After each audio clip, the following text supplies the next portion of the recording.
Hi friends, ఎలా ఉన్నారు? బాగున్నారా? నేనైతే చాలా బాగున్నాను ఫ్రెండ్స్. మీరు బాగున్నారా? మీరు బాగుండాలని చెప్పి నేను దేవుని మనస్ఫూర్తి కోరుకుంటున్నాను. సరేనా ఫ్రెండ్స్? ఏం లేదు ఫ్రెండ్స్, ఈ రోజుల్లో అంతా డబ్బు ఉంటేనే ఫ్రెండ్స్. డబ్బు లేకపోతే మనం ఎందుకు పనికిరాము. డబ్బు ఉంటేనే బంధాలు, డబ్బు ఉంటేనే ప్రేమలు, డబ్బు ఉంటేనే విలువ, డబ్బు ఉంటేనే మమకారాలు, డబ్బు ఉంటేనే సంతోషాలు, డబ్బు ఉంటేనే హ్యాపీనెస్. అవేమీ లేకపోతే మనకి విలువ ఉండదు ఫ్రెండ్స్. డబ్బు లేకపోతే మన విలువ పురుగు కంటే హీనంగా చూస్తారు కదా ఫ్రెండ్స్. అందుకనే డబ్బు డబ్బు డబ్బు డబ్బు అనే ఈ పిచ్చి మనుషుల మధ్యలో నుంచి మనం కూడా డబ్బు అనే ఇదిలో ఎలా ఉండాలి, ఎలా బతకాలి, ఎలా చేయాలి అని డబ్బులిందే బతకలేరు ఫ్రెండ్స్ కదా.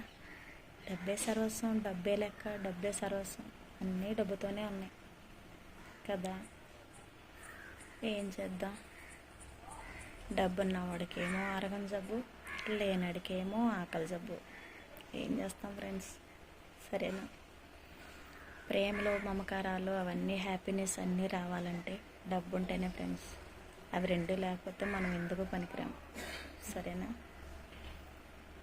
చూద్దాం, ఏదో ఒక రోజున ఎప్పుడోకప్పుడు దేవుడు అనేది మనల్ని కరుణించేటట్టయితే మనకి మంచి రోజులు వస్తాయి. డబ్బుతో కొనలేనివి, డబ్బుతో సంపాదించలేనివి, డబ్బుతో ఏది చేయలేనివి కొన్ని బంధాలు అనేది మనల్ని వెతుక్కుంటూ అవే వస్తాయి. డబ్బుకి విలువిచ్చే మనుషుల విలువ అప్పుడు తెలుస్తుంది. అవునా? అప్పటి వరకు వెయిట్ చేద్దాం. మనకే మంచి రోజులు వస్తాయి. చెడు రోజులన్నీ పోయి మంచి రోజులన్నీ రావాలని కోరుకుందాం. సరేనా ఫ్రెండ్స్? సరే, బాయ్. లైక్ చేయండి, షేర్ చేయండి, సబ్స్క్రైబ్ చేయండి, చిన్న మంచి కామెంట్లు చేయండి. సరేనా? డబ్బు ఉంటేనే హ్యాపీనెస్.